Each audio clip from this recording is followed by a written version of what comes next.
But anyway, it's his first time performing in Bangkok. He's got really big things in his ears. And he's there, and he's going to come here now. So please give it up for Duncan.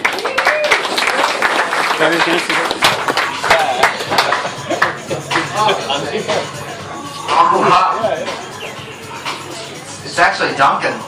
It's not quite right, actually. Out of all the fucking nicknames I've got, Gherkin's a new one. I'm not actually supposed to be here tonight. I was supposed to be aborted. My mom got drunk and forgot. So, here I am. And you're stuck with it. After the next, 5 minutes, you'll probably wish I was aborted too, honestly. It's gonna be a fucking train wreck, so I hope, drink up, everyone. That's really the message here. I hope you're all very high. I smoked meth more than once. It's funner than it sounds. I had a job in the States moving furniture, and we were moving an old lady into where she was going to die. We call them retirement homes in America, but it's definitely, it's called it's an old lady place where you go, where your family doesn't have to look at you for you to die. And some ammonia spilled out in the back of the truck, and my coworker says, oh, I recognize that smell. That's ammonia. That's one of the ingredients we use to make meth. I said, oh yeah? He goes, yeah, you ever heard anyone getting addicted to ammonia? I said, no. He's like, how about gasoline?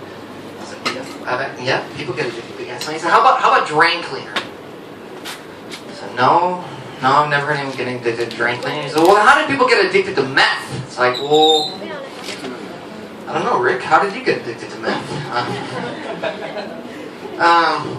And as fun as it's to smoke, my dad got arrested for smoking methamphetamines. I'm not sure my dad's ever smoked meth. I have no idea. He's been in prison for a while now. But the amount of drugs that was found in his glove box kind of proved, that he smoked meth. But I had to put them there. I have a hot mom. I needed him out of the picture.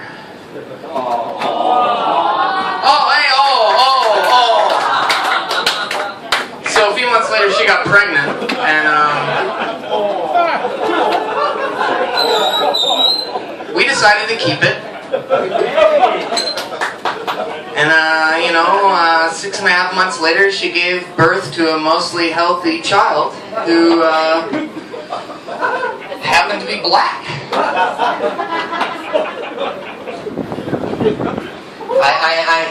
I had my discrepancies. I was like, I might be dark, but I'm not, But she said it was mine, and I believe her, because she's my mom.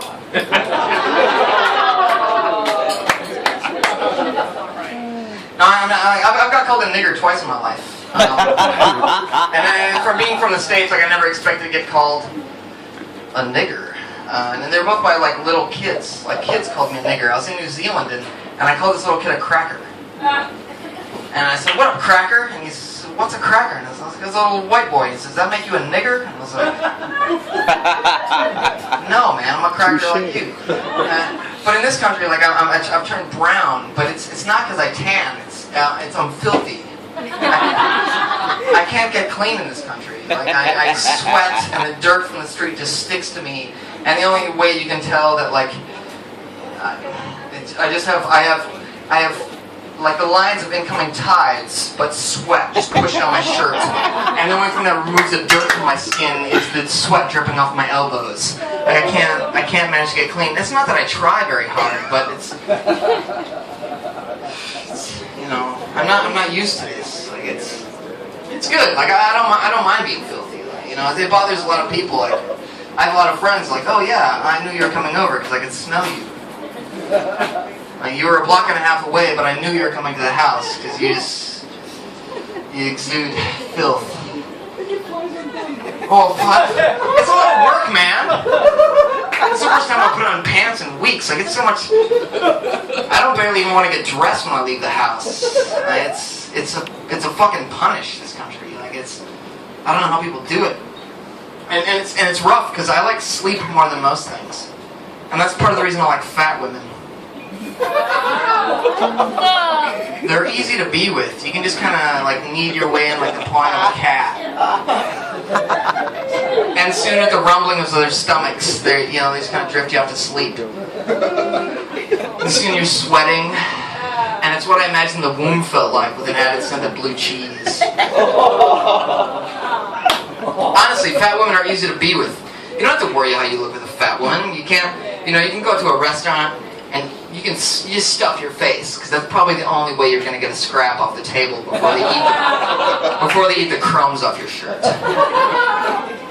And they don't care when you fart. You can't even tell when they do. There's always some faint smell of burbling ass, and there's no way they can reach those ham-sized arms around that bag of cottage cheese and do anything more than wipe the slippery sludge they're producing farther up their back crack. It reminds me of a time I was taken home by a Stay Puft Marshmallow woman. The action never made it past the kitchen, as one might predict. And after she finished off an egg roll and a banana and 2 hot dogs and a popsicle, I'd gotten the point. She was making the implied obvious, And so I thought I'd leave her top on, because I was afraid it was holding in more than I wanted to find out. So it took me 20 minutes and, a half a pound of lard before I could peel her pants off. It's like skinning a live animal.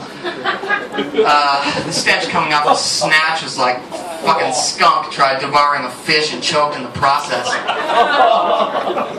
I couldn't identify the goddamn thing. It was just there's none of the things that would identify a normal genitalia. It was just piles of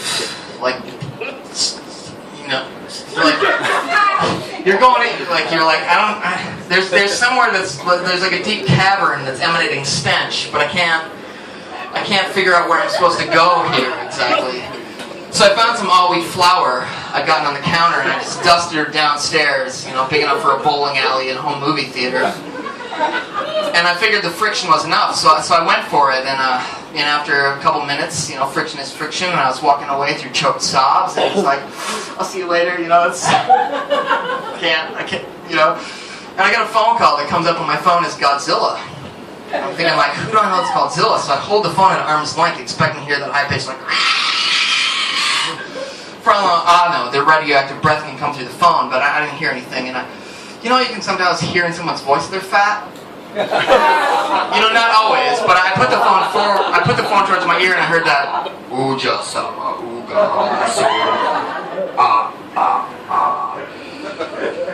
Long story short, she tells me she thinks she's pregnant. And I'm like,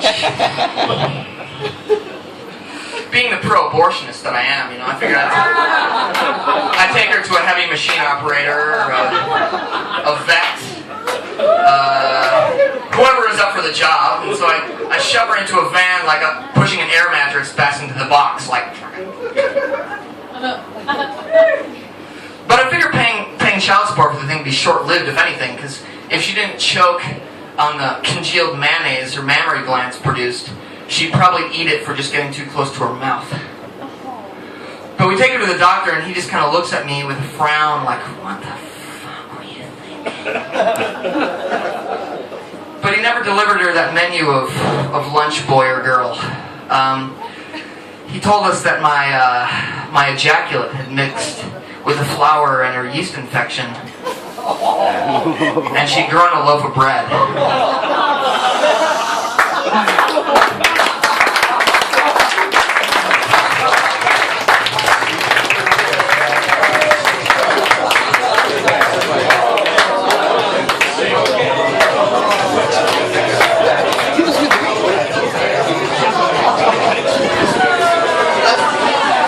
That's my sense of humour, man. Give her a round of applause.